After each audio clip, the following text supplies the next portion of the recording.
Worst attacks of terror since 9/11, since 26/11, those massacres and that absolutely shocking brutality that was displayed by members of Hamas as they entered Israel a week ago, and the devastation and the havoc that they caused. This is going to be a particularly important issue, not just for the world, but also for India, because India, of course, has very close strategic relationships with many Arab countries and historic relations with them, but also increasingly important strategic relations with Israel.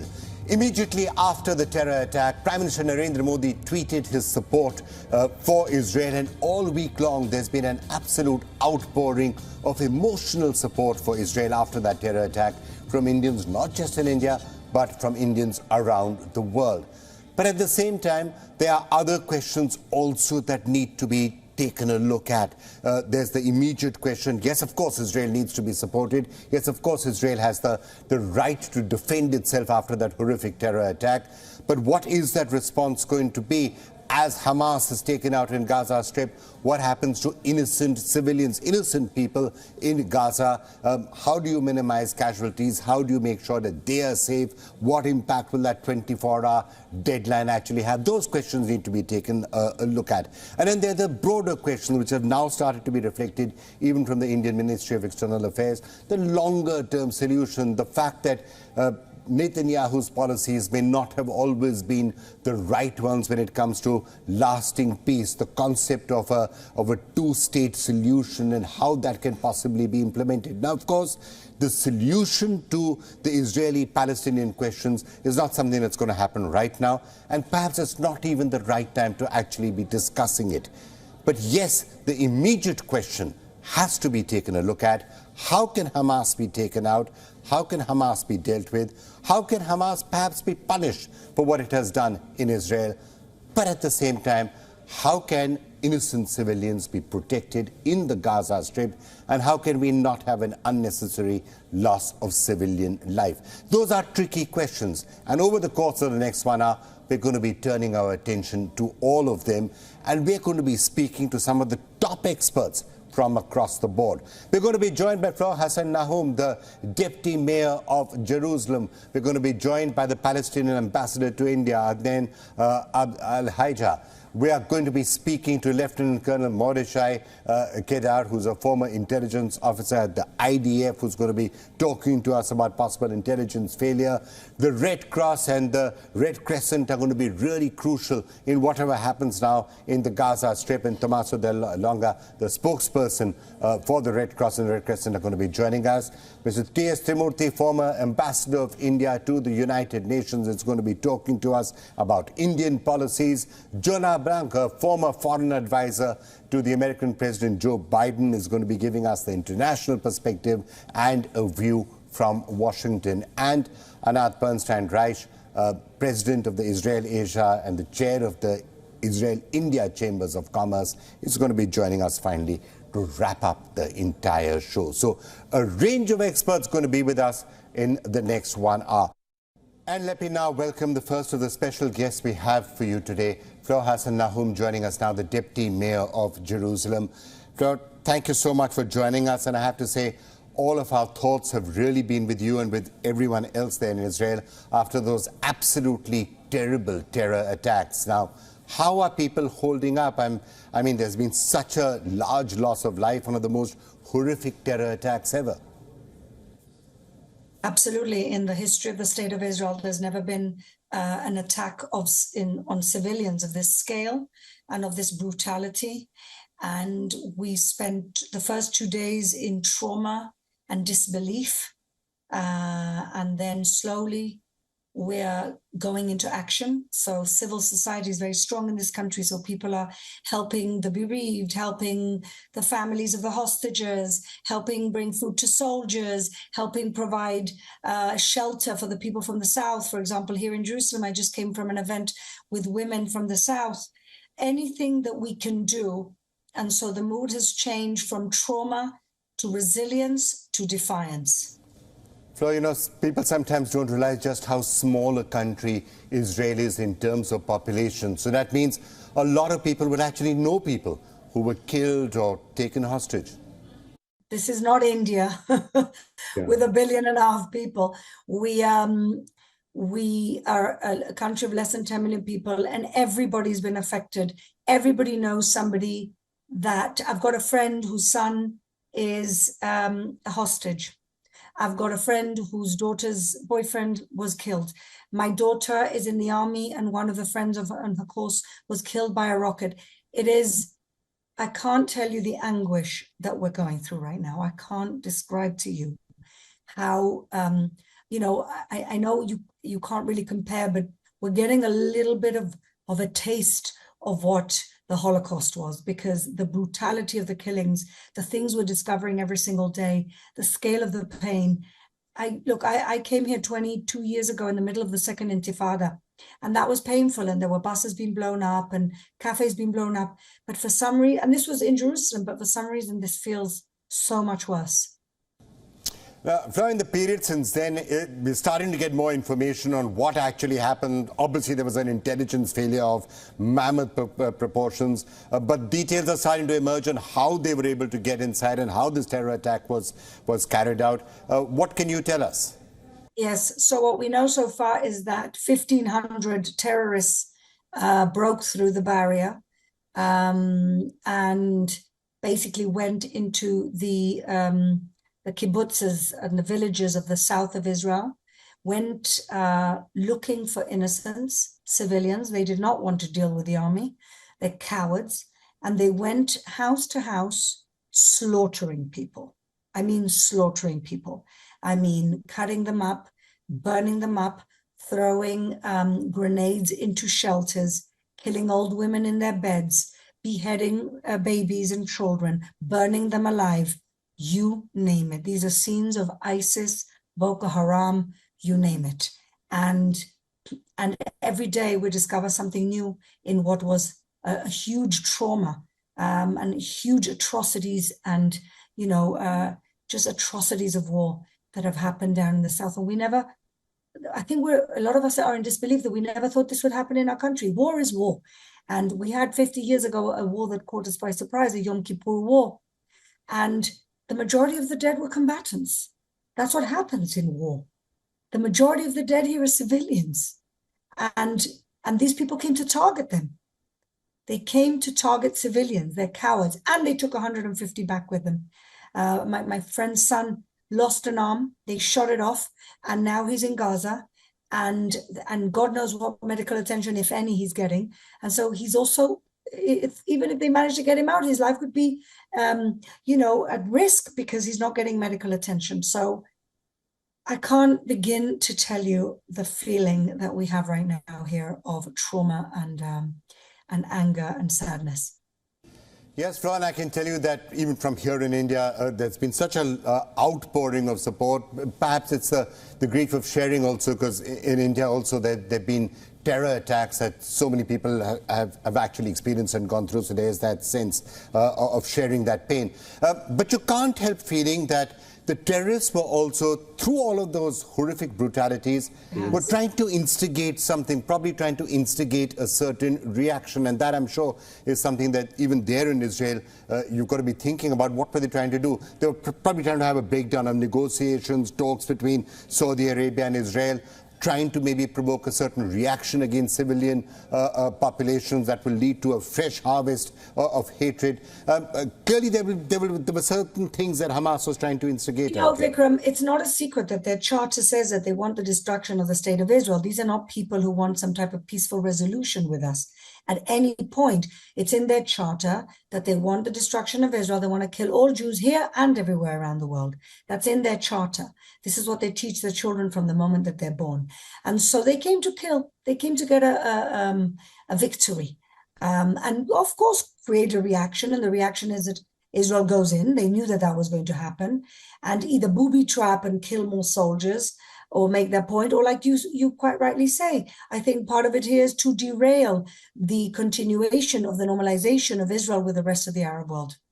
You know, Fleur, when you're looking at this from the outside, and when you're hearing those reports of the absolutely horrific brutalities that were carried out by the terrorists after they had entered Israel, you can't help by thinking that they almost were deliberately inflicting horrors in that particular manner. It seemed to be almost designed to make Israelis so angry that they would strike back with everything they had on Gaza in temper, and then you would have pictures emerging out of Gaza that are the sort of pictures we're starting to see now, which then puts Israel in a certain light as well. So is that something you've got to keep in mind? Exactly. This is what's going to happen now. Now they're crying humanitarian crisis because we've cut off the electricity, etc. And you're right. And they don't care for their people, because if they cared for their people, then they wouldn't want the reaction that they're going to get from Israel. But the truth is, Vikram, I don't think they thought they were going to be so successful. And that's what's shocking here. What on earth happened for this to happen? What failed? And we're not talking about this now because we're too busy with the war effort, and we're too busy healing the people that survived, and we're too busy burying bodies. My friends are volunteering to dig graves. This is what's happening right now. People are volunteering for everything. My friends are digging graves in Tel Aviv. And so the point is that they did want a reaction. I think they didn't understand how successful they would be, and there would be a lot of questions asked of what happened here, but not now, after the war is over. I think you're right that there are questions that are going to have to be answered after the war is over. The question of, of course, post-mortems on whether there was an intelligence failure, how were they able to get inside, what actually happened to Israel's much-wanted intelligence system. And then there's the longer-term question. I remember even when I was in Jerusalem in March talking to you, standing in front of Al-Aqsa, we were having a debate that, what are the policies that should be followed? How can you take the Palestinians along? Could there be terror attacks? So those are questions, and you're right, there will be a time to answer those questions.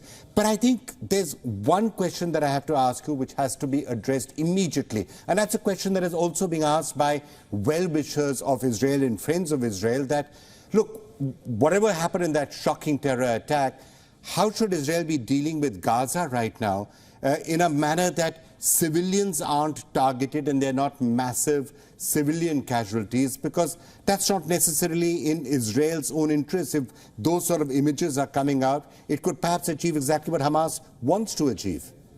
Of course. Well, listen, as a mother, believe me, the last thing, there's not one Israeli here who would celebrate the death of Palestinian children. We weren't educated that way. Humanitarianism here comes first. But ultimately, we are a moral army. We warn people before we level buildings. How many armies do that in the middle of a brutal war? We actually send messages to the residents in the buildings to leave.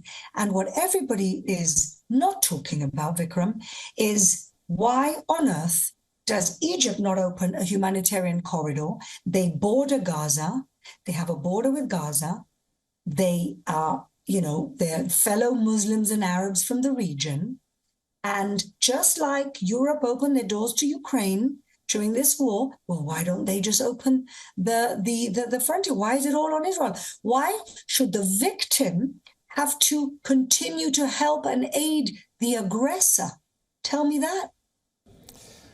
I understand where the anger comes from, and quite frankly, as I said, India has been the victim of terrorism perhaps more than any other country, so we know what it feels like. I guess the fundamental question is that as now you're talking about 24-hour deadlines and other things and moving people around in Gaza, dealing with I think there is a question of the policies that will have to be followed now there.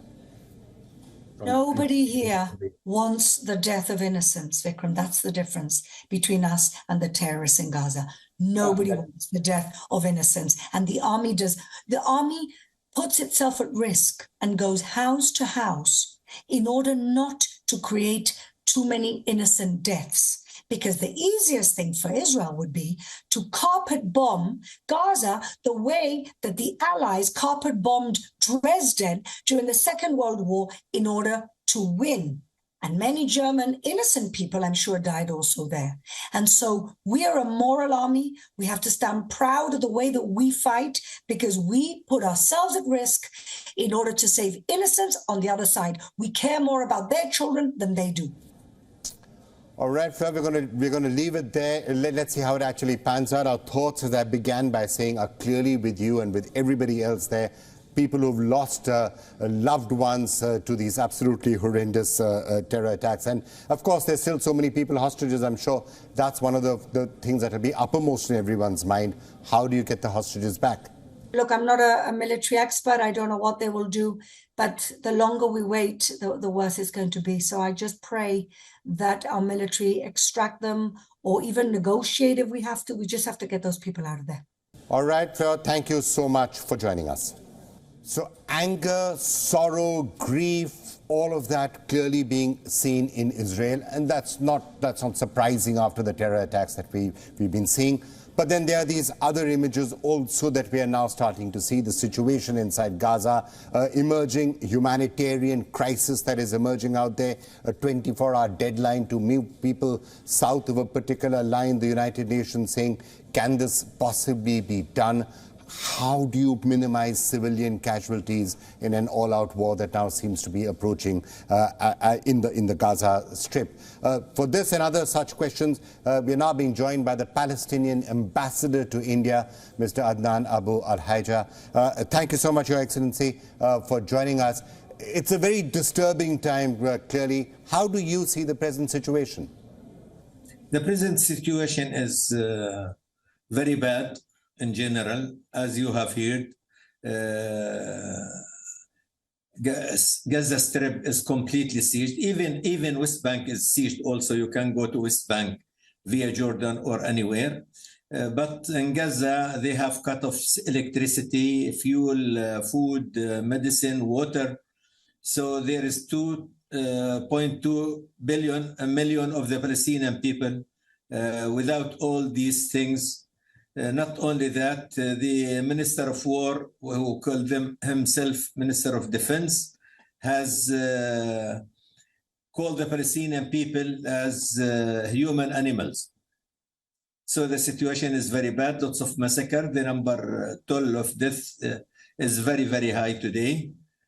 And this is the situation now in, let me say, in Gaza.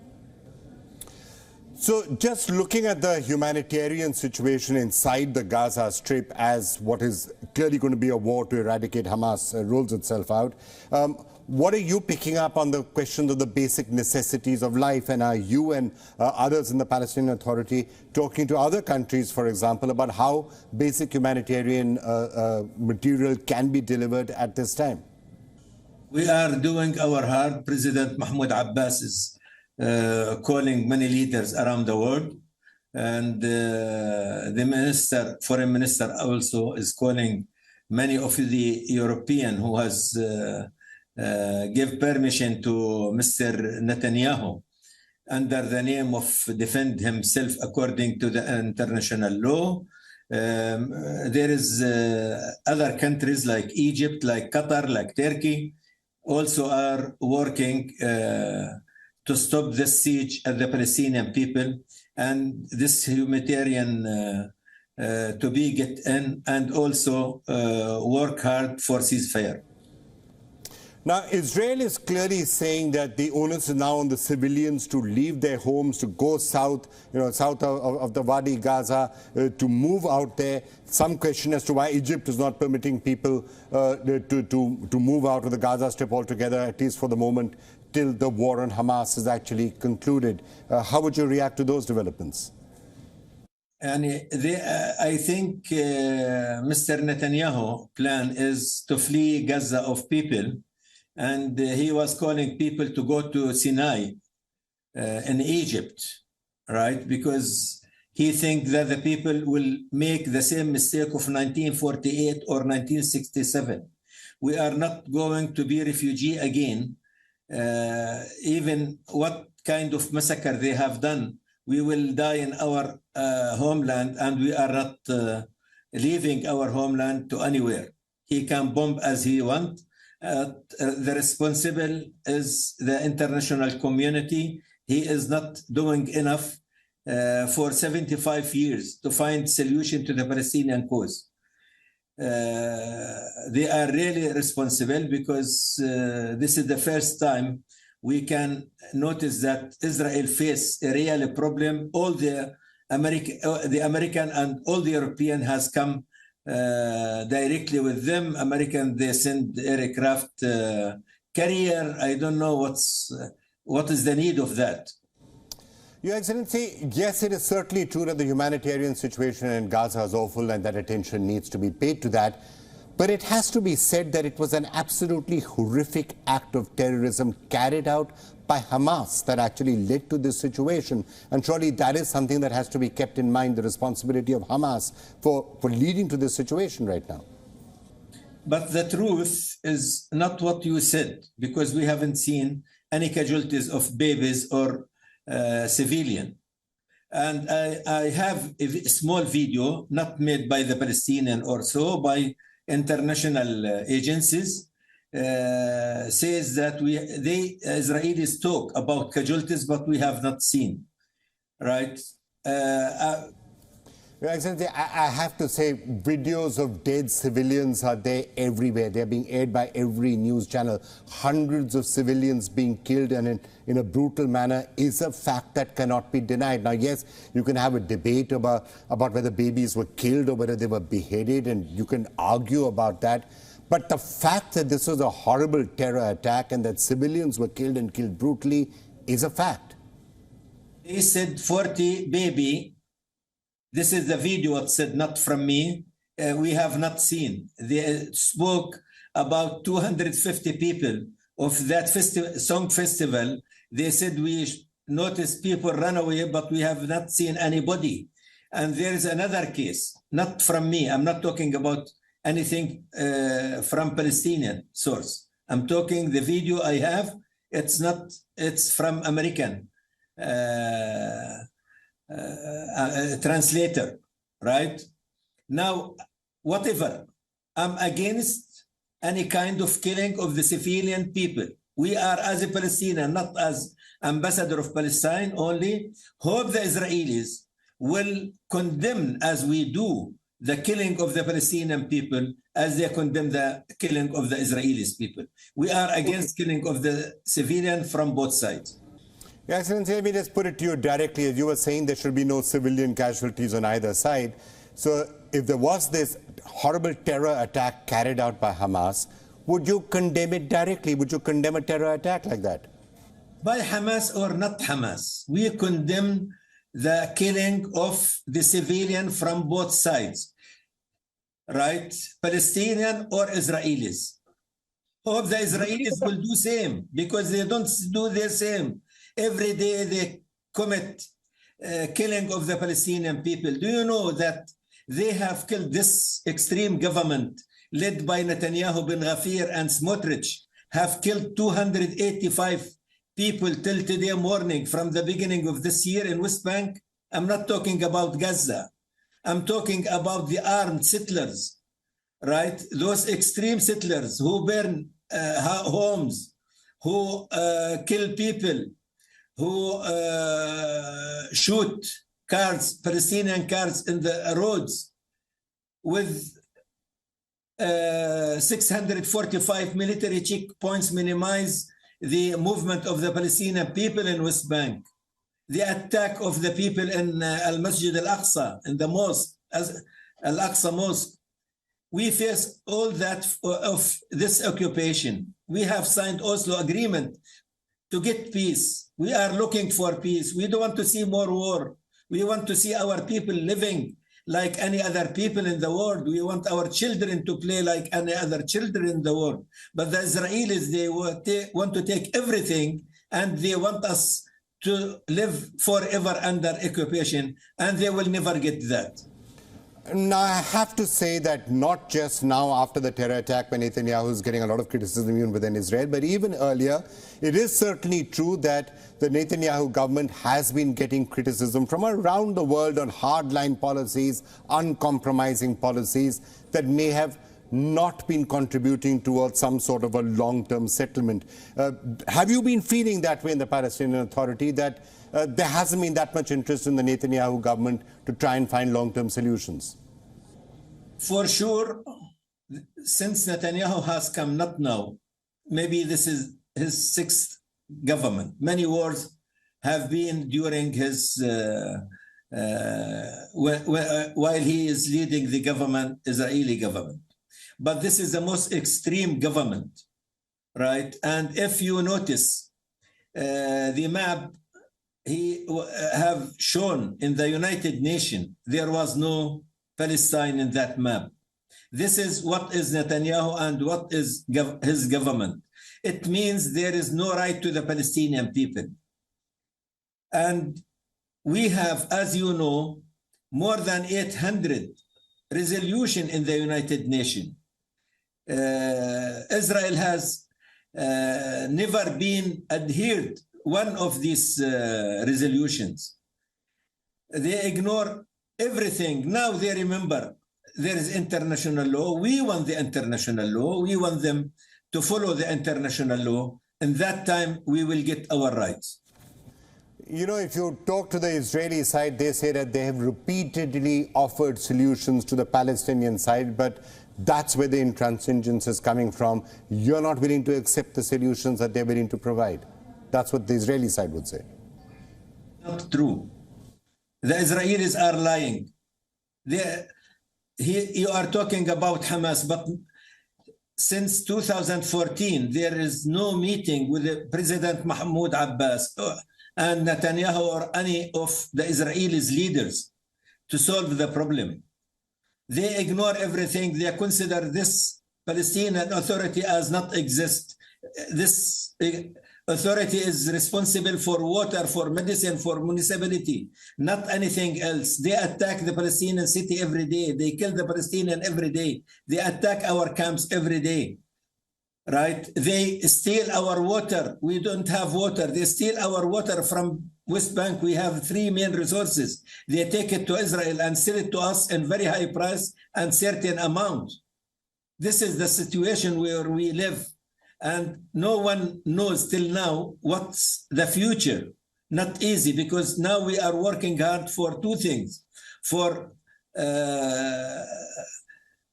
offering food and medicine and water and the fuel to the people, to our people in Gaza. All right, one last question, Your Excellency. You are, of course, the ambassador of Palestine to India. What is it that you're telling the Indian government? What are you expecting from the Indian government in this very difficult situation? I'm expecting the Indian government to look to the cause from both sides. India used to lead the world supporting the Palestinian cause. The Indian people, sympathy with the Palestinian people and support. I think it's well known since the Mahatma Gandhi what is the Palestinian cause and what is the catastrophe of the Palestinian people. Now we are expecting India to do something. Now they have a chance to make pressure at the Israelis to break this siege of Gaza. Yes, and to let this extreme government who called people of Gaza as animals, human animals, right? To open the borders and to let these human things to go to 2.2 million in Gaza. All right. Many of the issues and concerns laid out there by the Palestinian ambassador Mafia earlier, they are longer-term questions which will have to be addressed, but I guess everyone's attention right now is going to be on what is going to be happening in the Gaza.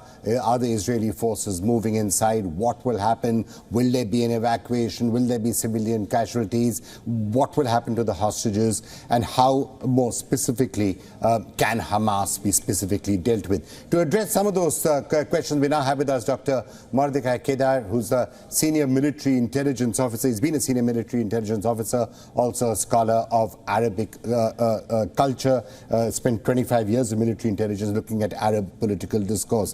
Thank you so much, Dr. Mordechai, for being with us. You know, we've just been trying to piece together the implications of what has happened and what could now unfold in Gaza in the days to come. What is your assessment?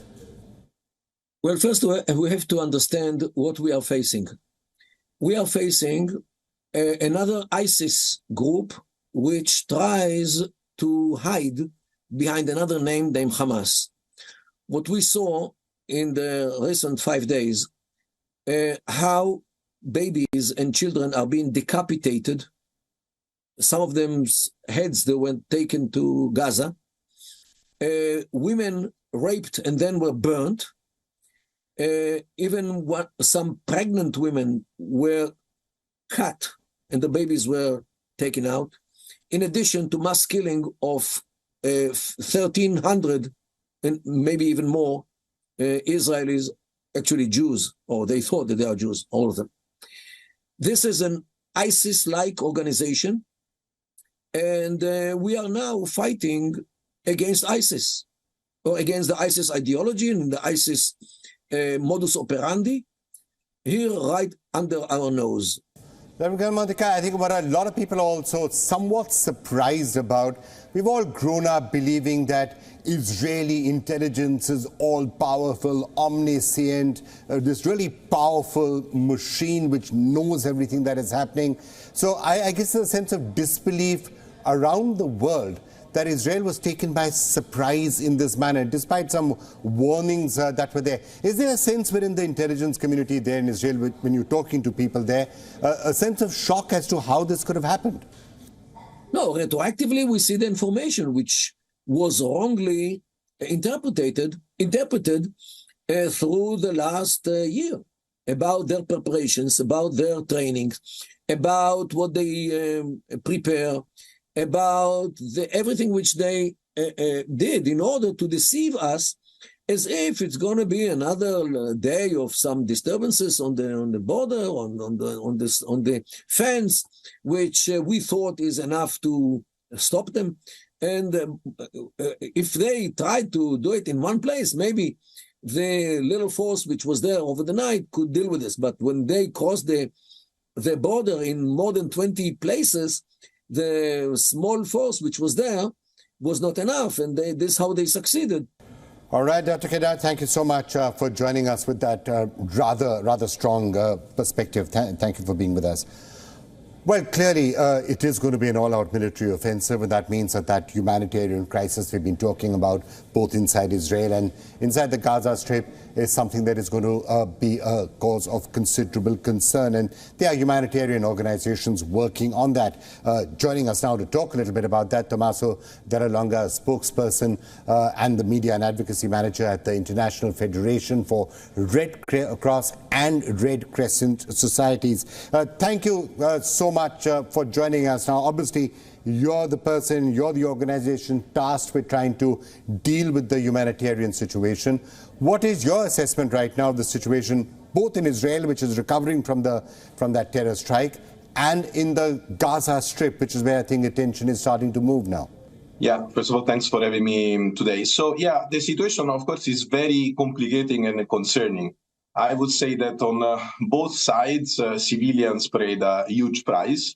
And unfortunately, let me start saying that also health workers are paying the ultimate price. I mean, we lost 5 members of our family, 1 in the Israeli side of the Magen David Adom in Israel, and 4 yesterday on the Palestine Red Crescent in Gaza.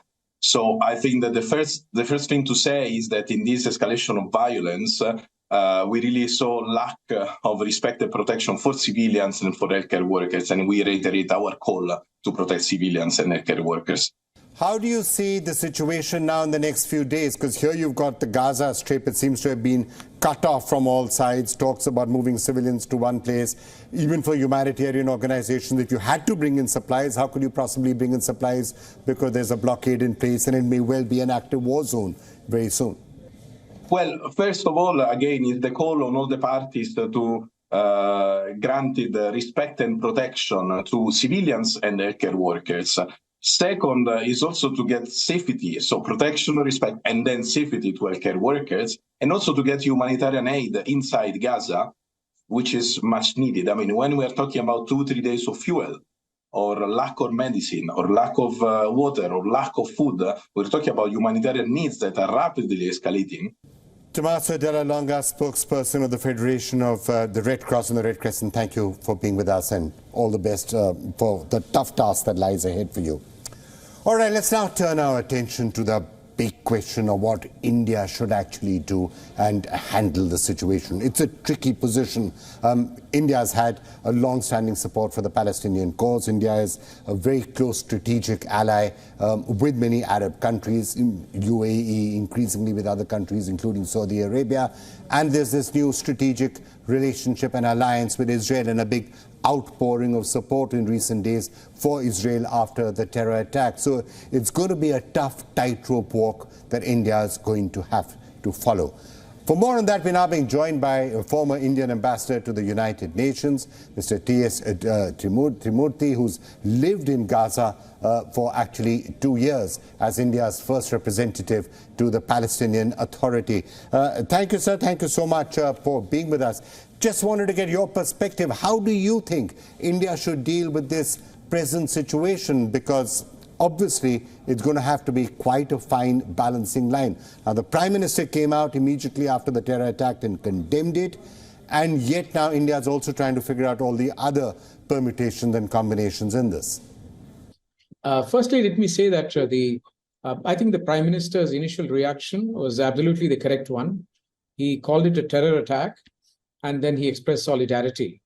And I think when you see the scale and the audacity, the brutality of what happened, shock and awe, it was a terror attack.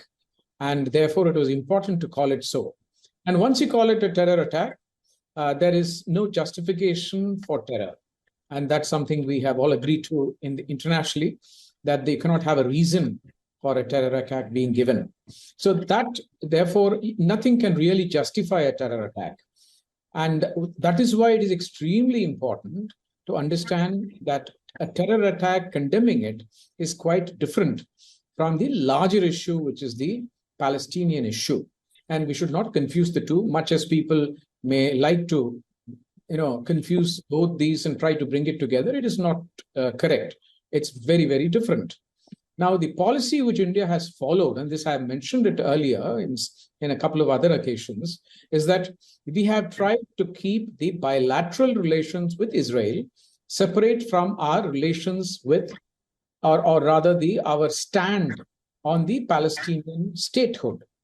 On the bilateral relations, we have grown very fast on technology, on agriculture, and a whole lot of things, and defense and trade.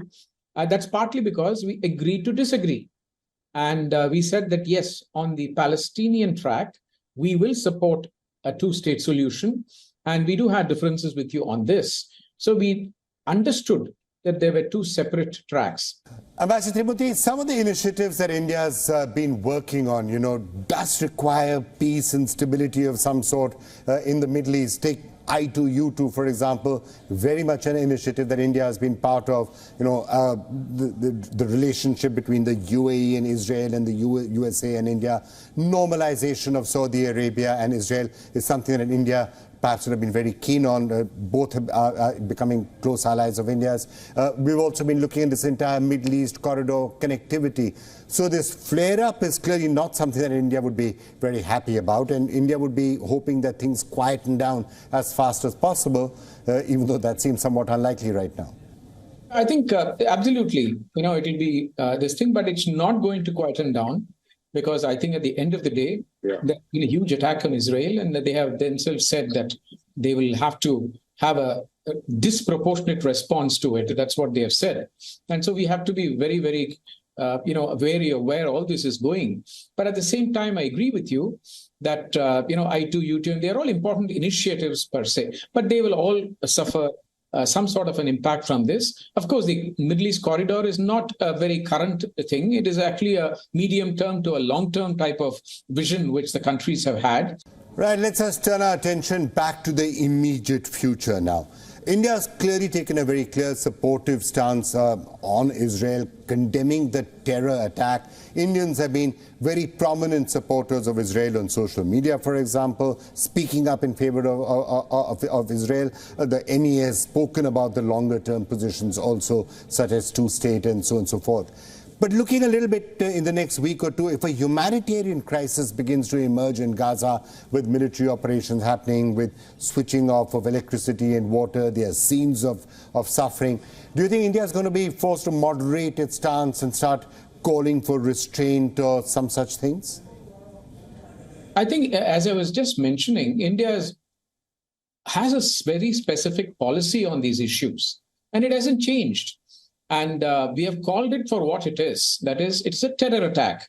But at the same time, our policy of keeping these two tracks, I think, still remains. And this is precisely why I think you heard the MEA spokesperson, and he was very clear that our traditional policy of two-state solution remains. And that has been our policy. And I have, when I was in New York as the Indian PR to the UN and in the Security Council, the Palestinian issue used to come every month. It is on the calendar. And I have reiterated what he has just mentioned on every occasion about direct negotiations. And so therefore, it's not a question of moderating our stand. It's a question of articulating our stand. Right. Thank you so much for joining us and shedding light on the Indian position. And you're absolutely right. You've probably been expounding the Indian position many times at the United Nations and elsewhere. So it's good to get it directly from you what the actual Indian position on all of this is. Ambassador Timothy, thank you so much for joining us with that perspective. And that's the Indian viewpoint. Let's now try and get a viewpoint from America and from the West. We are now being joined by analyst Jonah Blanc. He's a former foreign policy advisor to President Joe Biden. Thanks for being with us. Just wanted to get some sort of a view from you on what the American perspective on this is. I know, for example, that the Biden administration has had very high hopes that some sort of a peace treaty would happen between Saudi Arabia and Israel, normalization. It looked as if things were moving forward, but it's now looking as if that's going to be very much in question. Yes, thank you for having me. I think any plans for normalization between Saudi Arabia and Israel are very much off the table right now. Frankly, I think they always were a little bit unrealistic in the absence of any genuine movement on the front towards Palestinian statehood. Okay, that's an interesting perspective you're making. So you feel some of those hopes were in any case somewhat ambitious because of the, let's face it, somewhat hardline policies that the Netanyahu government has been following, the refusal to budge on the settlements, not even acknowledging the fact that there is a problem in the Gaza Strip, that there's a Palestinian issue. But none of that being done, you think in any case, there was not going to be too much of a prospect for long-term peace, and that something was going to give at some point. Is that what you're saying? Yes. I mean, nothing justifies Hamas's horrific terrorism, and in no way are the missteps and the errors of the Netanyahu government any justification for anything Hamas has done. But it is a foreseeable result that if one doesn't address very real issues, then they will find a way of getting resolution. And the most extreme players on both sides, Hamas and the most extreme factions within the Israeli government, really were pushing towards the same eventual outcome. You know, when the United States is talking to Israel right now with the present situation, it's clear that the main message is just all-out support, and there's been an absolutely brutal terror attack, and you've got to do what you've got to do to defend yourself. But do you think now, and perhaps increasingly behind closed doors, there will be counseling of restraint, for example, in the Gaza Strip? The logic has to be perhaps explained to Israel that if children are being killed, if innocent civilians are dying in Gaza, it doesn't necessarily help the situation. And perhaps Israel is going to end up doing exactly what Hamas was aiming for. I don't think it's just in the background that President Biden is advocating restraint. He said explicitly that the U.S. stands firmly with Israel and with the Israeli people, and acknowledging and even stating forthrightly that Israel has not only the right but the duty to respond forcefully and to keep its citizens safe. But in the very same address, President Biden said that Israel must respond within the rules of war. So that's the immediate advice that will be provided. Perhaps going forward, do you think there will be other advice that the United States will be giving, talking about perhaps a long-term solution, saying that if you really do want peace, then at some point those hardline policies have to be dialed back a little bit. You can't go on following the policies that the United States and many other countries have been telling the Israel that you can't keep doing this, you can't keep those settlements there. You have to at some point have a long-term peace settlement with the Palestinians. At some point that has to be done, and that's the only way there'll be long-term peace. Well, I doubt that there is any discussion right now about a long-term resolution. I think that right now the discussion is probably about the most immediate concerns. And those concerns are, first, ending the threat from Hamas. That may include trying to end Hamas as an organization. But a lot of the discussion is going to be over how to do that within the laws of war, within international law. All right, Jonah Blank, I think that was a very level-headed assessment of the situation. Thank you for being with us. Thanks a lot. Okay, we've covered a lot of ground so far on this program already, but let's just return to Israel one more time to get a sense from there after one of the most troubled weeks, I think, in Israel's history. We're now being joined by Anat Bernstein-Reich, who's the president of the Israel-Asia and the chair of the Israel-India Chambers of Commerce. Anat, thank you so much for joining us. But what must be such a difficult time for all of you in Israel, funerals to go to, loved ones to think about, friends and family perhaps to mourn. Must have been a really, really trying week. It's, I think that this is one of the worst. I mean, the sadness, the shock,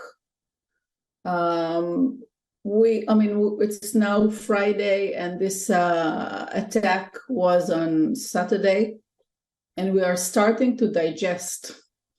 On Saturday, they didn't release all the information. We knew that there were attacks, but the stories, the horror, the digestion of what happened here is gradually coming on us, and it creates, on one hand, a lot of sorrow, and on the other hand, so much anger that it happened to us again. I mean, it takes us as flashbacks to the Holocaust. A mother that is protecting her 6 months baby in captivity for 27 hours without water. A family that is taken and butchered and raped. And since that we were trying to avoid all this week, all those videos that it's not shown to us in the Israeli television, but in social media, you cannot ignore it. And it's barbaric. Right, Anat, now from the shock, from the anger that I know many in Israel are feeling, of course, the attention is also now starting to move to what should be done with Hamas, and there's a lot of anger out there. But there's also now some increasing talk about what should be happening inside Gaza, the 24-hour deadline, should the residents of Gaza go south. The entire basic question of how can a military offensive be carried out while still trying to minimize civilian casualties? How do you eradicate or deal with Hamas without having too many civilian casualties?